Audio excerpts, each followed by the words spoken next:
Hello, students. Welcome to Study IQ IAS. Myself Utkarsh Singh and Anthropology Demystified series में आप सभी का स्वागत है। लेक्चर नंबर 38 के अंदर में आज हम बात करने वाले हैं सेकेंड लास्ट जो आपका टॉपिक है मैरिज वाली यूनिट के अंदर में, ठीक है। And that is regarding the evolution. Although chronologically हमें इवोल्यूशन ऑफ मैरिज को थोड़ा सा एक दो लेक्चर पहले लेना चाहिए था, बट ये एक टॉपिक टूवर्ड्स दी एंड करने के भी कुछ फ़ायदे हैं जो कि आप जब रिवाइज करोगे तो आपको थोड़ा सा ज़्यादा क्लियर होगा, समझ में आएगा, ठीक है ना। तो हमने मैरिज के ऑलमोस्ट हर एक पार्ट को, इवन मैरिज पेमेंट्स को डिस्कस कर लिया हुआ है। मैरिज के जो टाइप हैं, एक्वायरिंग मेट्स के बारे में, universality of marriage, everything we have discussed. Now we are going to discuss the evolution of marriage, ठीक है ना। तो इवोल्यूशन ऑफ मैरिज, ह्यूमन एक बायोलॉजिकल बीइंग है और इस बायोलॉजिकल बीइंग की कुछ बायोलॉजिकल नीड्स भी होंगी। ऑल्दो नीड्स जो हैं वो अलग अलग लेवल पर हम देखते हैं, ठीक है ना। डिफरेंट लेवल पर नीड्स को आप इवेल्युएट कर सकते हो। मेलिनोस्की प्राइमरी, सेकेंडरी, टर्शरी, यानी कि जो बेसिक नीड है, डिराइव नीड है और इंटीग्रेटिव नीड्स है, इन तीन तरीके की नीड्स की बात कर रहे होते हैं। इन तीन तरीके की नीड्स की बात आपसे कर रहे होते हैं। तो अगर हम नीड्स को देखें, प्राइमरी है, सेकेंडरी है, टर्शरी है। इसमें से जो प्राइमरी नीड है इसको कई बार आप बेसिक या बायोलॉजिकल नीड कहते हो, बेसिक या बायोलॉजिकल नीड कहते हो, ठीक है ना। इस बायोलॉजिकल नीड के अंदर में एक जो आपकी नीड है वो है सेक्सुअल ग्रेटिफिकेशन। Sexual gratification. अब सेक्सुअल ग्रेटिफिकेशन में और इस बिहेवियर को ह्यूमन के, इस नीड को ह्यूमन के रेगुलेट करने के लिए एक कल्चरल इंस्टीट्यूशन आपको देखने को मिलता है जिसको हम क्या कहते हैं, मैरिज कहते हैं। तो मैरिज का एक फंक्शन जब हमने पढ़ा था तो ये gratification of the human need आता है, because as a biological being there is this particular primary और द बेसिक और द बायोलॉजिकल नीड। अब ह्यूमन की जो नीड है ये आप समय समय के हिसाब से इवॉल्व करती है। सोसाइटी के डायनामिक्स जो है वो इवॉल्व करते हैं और इसके लिए आपको कल्चर का एक इंपॉर्टेंट एट्रीब्यूट जो हमने शायद डिस्कस किया है प्रीसीडिंग लेक्चर्स में, कि कल्चर दो एस्पेक्ट में दिखाई देता है, आपको दो तरीके का दिखाई देता है। एक उसका स्टैटिक एस्पेक्ट है और एक उसका डायनामिक है। स्टैटिक एस्पेक्ट हमें यह बताता है कि जो आपका कल्चर है वो एक कंसिस्टेंसी को दिखाता है over a longer period of time. जैसे पहले था, कई सारी चीज़ें वो आज भी आपको दिखाई देती हैं और शायद आने वाले सालों में भी दिखाई देंगी। जब हम डायनामिसिटी की बात करते हैं तो कुछ पार्ट्स जो कल्चर के मॉडिफाई होते हैं, ऑल्टर करते हैं, चेंजेस आते रहते हैं, है ना। डिस्पाइट स्टैटिक नेचर हमें कल्चर के अंदर में कुछ डायनामिक फोर्सेस ऑपरेट करते हुए देखने को मिलती हैं जो समय समय के साथ चेंजेस लाती हैं, और यही चेंजेस मैरिज के अंदर में भी आते हैं, because marriage is a cultural institution. कैसा इंस्टीट्यूशन है? कल्चर का पार्ट है, कल्चरल इंस्टीट्यूशन है। तो मैरिज भी चेंज करेगी, प्रोग्रेस करेगी, इवॉल्व करेगी over a period of time. Alright, तो ये इवोल्यूशन ही हमें यहाँ पर समझना है। अलग अलग स्कॉलर्स ने इस इवोल्यूशन की थीम को पढ़ा है, लेकिन जो प्राइमरी वर्क है यहाँ पर वो एल.एच. मॉर्गन का है। एल.एच. मॉर्गन, जो कि who happens to be American classical evolutionist है। आई होप आप क्लासिकल इवोल्यूशनिस्ट का टाइम फ्रेम आपको पता होगा, काफ़ी इंपॉर्टेंट रहता है टाइम फ्रेम सबके पता रखने, ठीक है। नहीं पता है तो वंस एंड फॉर ऑल याद कर लीजिए। Mid to late 19th century का जो टाइम पीरियड है वो classical anthropologist like Tylor, Frazer, Morgan, इन लोगों के साथ, मेन, मैक्लेनन के साथ एसोसिएटेड आपको देखने को मिलता है। तो इनके दो वर्क हैं, है ना। इनिशियली जो इनका वर्क है 1870-71 में, जिसका नाम है the system of consanguinity and affinity of human family. Short में लिख रहा हूँ, समय कम है क्योंकि सीरीज में 9-10-12 मिनट के अंदर में ही हमें टॉपिक को कवर करना होता है, और डिटेल में इन्होंने इस चीज़ को वहाँ पर दर्शाया अपने वर्क एंशिएंट सोसाइटी के अंदर में, ठीक है। तो अर्ली आइडिया इनके रिफ्लेक्ट होता है इनके शुरुआती वर्क 1870-71 में, लेकिन मेन डिटेलिंग जो है, जो स्केमा इन्होंने ड्रॉ किया, evolutionary schema of marriage and lot of other institution, जैसे फैमिली वगैरह के बारे में बात की, किनशिप के बारे में बात की, ये इनके 1877 के वर्ग एंशिएंट सोसाइटी के अंदर में आता है।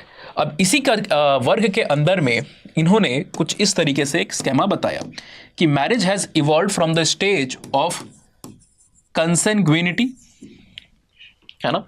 शुरुआत में जो स्टेज थी वो कंसेंग्विनिटी थी, या फैमिली जो बन रही थी वो कंसेंग्विनियल टाइप ऑफ फैमिलीज आपको देखने को मिल रही थी। और यहां पर एक टर्म इन्होंने यूज किया है प्रोमिस्कुअस। प्रोमिस्कुइटी की स्टेज यहां पर थी। प्रोमिस्कुइटी की स्टेज से हमारा क्या मतलब है कि जो रिलेशनशिप्स हैं या सेक्सुअल बिहेवियर है ह्यूमंस का सोसाइटी में, वो काफी लूज है। वहां पर किसी प्रकार का conditions, terms, rules, obligation, regulation नहीं। तो आपस में कोई भी किसी के साथ भी मैरिज कर रहा है, एक से ज्यादा जो पार्टनर्स हैं उनके साथ सेक्सुअल रिलेशनशिप स्टैब्लिश कर रहा है। कई बार जो कंसेंग्विनियल किन्स होते थे, नजदीकी संबंधी, रक्त संबंधी, ब्लड रिलेटिव्स, उनके साथ भी फ्रीली जो रिलेशनशिप है, सेक्सुअल रिलेशनशिप, वहां पर स्टैब्लिश हो रहा है। तो इसकी वजह से जो मैरिज का इंस्टीट्यूशन है वो वहां पर प्रोमिस्कुअस नेचर का दिखाई देता है। ठीक है, रैंडम फ्री मेटिंग यहां पर आपको देखने को मिल रही होती है इंडिविजुअल के बीच में, बिना किसी लगाम, ऑब्लिगेशन, रूल्स वगैरह के। इससे जब हम आगे आते हैं तो हम एक स्टेज पे पहुंचते हैं जिसको आप क्या कहते हो, ग्रुप मैरिज। ग्रुप मैरिज की स्टेज पे आप आ जाते हो।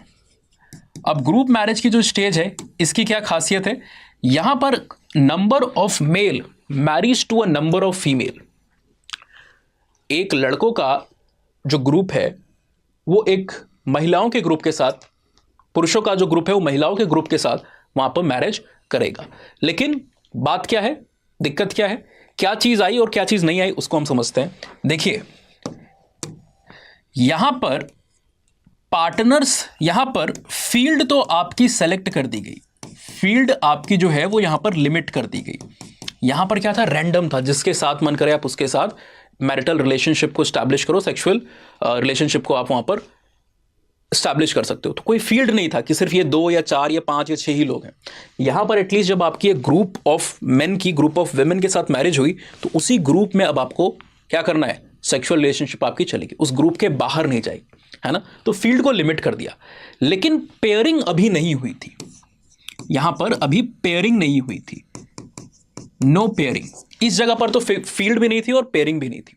फील्ड का मतलब समझ रहे हो ना, फील्ड से मतलब है दायरा, कि किसके साथ आप संबंध बना सकते हो, उसके दायरे को लिमिट कर दिया कि ये 4-5 लोग हैं जिनके साथ हुई है आपकी, है ना, इन्हीं 4-5 के साथ जो कर सकते हो, बाकी किसी के साथ नहीं। और पेयरिंग से मतलब क्या है कि पेयर बनाए, जोड़े बनाए, पेयरिंग को वहां पर बनाया कि अच्छा ये इंडिविजुअल जो होते हैं ये सिर्फ एक ही इस इंसान के साथ जा सकता है। जो कपल्स, जोड़े आप टर्म यूज करते हो, तो ये जोड़े वाला कॉन्सेप्ट अभी नहीं आया था। इस ग्रुप में अगर 5 लोग हैं तो वो आपस में 5 मेल 5 फीमेल किसी के साथ भी वहां पर रिलेशनशिप को मेंटेन कर सकते हैं। ऐसा नहीं है कि किसी का हमने लिमिट कर दिया कि ये आपस में जोड़ा है तो ये आपस ही में इनके सेक्सुअल रिलेशनशिप कन्फाइंड रहेंगे, बाकियों के साथ ये नहीं कर सकते। तो ये एक दिक्कत यहां पर आ रही थी। आगे की स्टेज पे जब यहां मैरिज पहुंचती है तो जो स्टेज पहुंच रही है उसको हम क्या कहते हैं, सिंडेस्मियन टाइप ऑफ मैरिज यहां पर आपको देखने को मिल रही है। सिंडेस्मियन मैरिज में भी क्या है, एक ग्रुप मेल का एक फीमेल के ग्रुप के साथ उनकी भी यहां पर मैरिज हो रही है, ठीक है ना। मेल और फीमेल के ग्रुप के साथ यहां पर मैरिज हो रही है, लेकिन एक नया चीज क्या यहां पर आ गया, इस लेवल पर आकर के पेयरिंग शुरू हो गई। पेयरिंग शुरू हो गई, सबसे पहली बार यहां पर जोड़े का कंसेप्ट आया कि आपस में कौन पार्टनर्स है, जो आज तो हर सोसाइटी में है ना। Definitely out of marriage relationship या एक्स्ट्रा मैरिटल रिलेशनशिप आज भी एग्जिस्ट करती है, लेकिन एटलीस्ट आपने पेयरिंग तो बना दी, जोड़े तो बना दिए कि हाँ, अगर आप उस जोड़े के बाहर किसी तरीके का रिलेशनशिप को बनाते हो तो वो अवैध माना जाएगा या फिर वो नॉर्मल नहीं माना जाएगा, एक्सपेक्टेड बिहेवियर वो नहीं है। पर यहां पर तो वो एक्सपेक्टेड बिहेवियर था ना, कि आपस में आप जिसके साथ भी चाहो इन 5 में आप अपने ग्रुप के अंदर में सेक्सुअल रिलेशनशिप को मेंटेन कर सकते हो। तो पेयरिंग आ गई, लेकिन पेयरिंग से ये मतलब नहीं था कि आपसी में सेक्सुअल रिलेशनशिप रहेंगे। यहां पर भी खासकर जो मेल था वो मल्टीपल फीमेल्स के साथ क्या कर सकता है, रिलेशनशिप को मेंटेन कर सकता है। तो फैमिली के अंदर में यहां पर पेयरिंग तो आ गई, पर फैमिली के अंदर में जितने भी फीमेल्स हैं उनके साथ मेल यहां पर रिलेशनशिप को मेंटेन कर रहा है। तो एक्चुअली में एक ग्रुप मैरिज नहीं थी, बिकॉज कोई 5-6 लोगों के साथ शादी नहीं कर रहे थे। शादी यहां पर पेयर की ही एक जोड़े की हो रही थी, लेकिन फैमिली में उस तरीके के बहुत सारे और भी जोड़े होंगे। तो यहाँ पर जो मेल है वो लिमिटेसाइज नहीं है कि वो सिर्फ अपने पेयर या पार्टनर के साथ ही रिलेशनशिप बनाए, बाकियों के साथ भी वो फैमिली में जो लोग हैं, फैमिली में यानी कि वेड करके शादी करके जो लोग आए हैं उनके साथ, दूसरी वुमेन के साथ भी वो रिलेशनशिप को बना सकता है। ठीक है ना। चलिए, सेंट डसमियन के बाद जब आप आते हो तो सोसाइटी हमारी पेट्रियार्कल होती है और इस समय आपको पॉलीगैमस टाइप ऑफ मैरिज देखने को मिलती है। पॉलीगैमस टाइप ऑफ मैरिज देखने को मिलती है। तो लेवल जो आया इस समय, इसको हमने कहा पेट्रियार्कल मैरिजेस। Patriarchal marriages. और पेट्रियार्कल मैरिजेस इस समय बेसिकली क्या थी, पॉलीगैमी हो रही थी।